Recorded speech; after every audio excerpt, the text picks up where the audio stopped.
ఉమ్మడి నిజామాబాద్ జిల్లా బాన్స్వాడ నియోజకవర్గంలోని ఆయా గ్రామాలలో మండల కేంద్రాలలో కొనసాగుతున్న పార్లమెంట్ ఎన్నికల సరళిని సోమవారం రోజున అన్ని గ్రామాలకు తిరిగి బాన్స్వాడ నియోజకవర్గం కాంగ్రెస్ పార్టీ ఇన్ఛార్జ్ ఏనుగు రవీందర్ రెడ్డి పరిశీలించారు.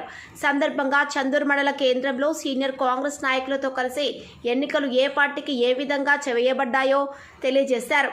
జహీరాబాద్ పార్లమెంటు నియోజకవర్గంలో కాంగ్రెస్ పార్టీ ఎంపీ అభ్యర్థి సురేష్ షెట్కర్ భారీ మెజార్టీతో గెలవబోతున్నారని సూచించారు.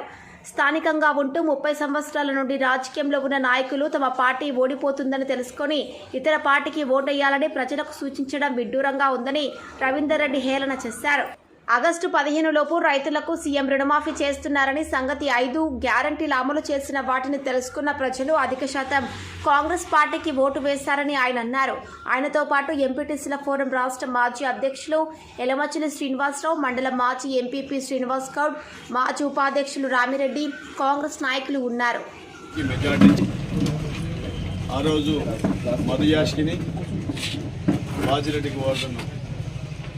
గెలిపేయడం కోసం మెజార్టీ వచ్చింది.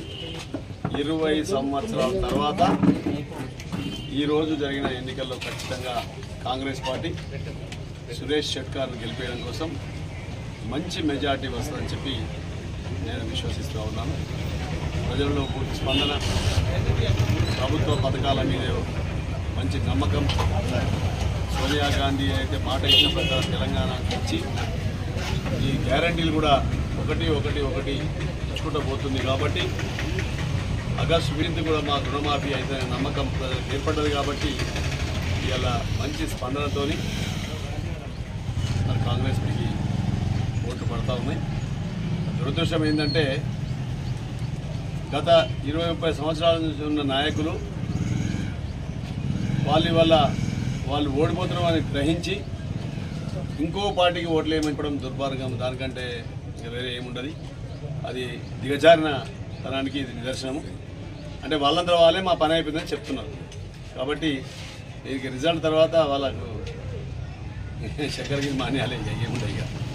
కాబట్టి కాంగ్రెస్ పార్టీ కార్యకర్తల యొక్క కృషి, నాయకుల యొక్క కృషి ఫలించిందని నేను చెప్పక తప్పదు.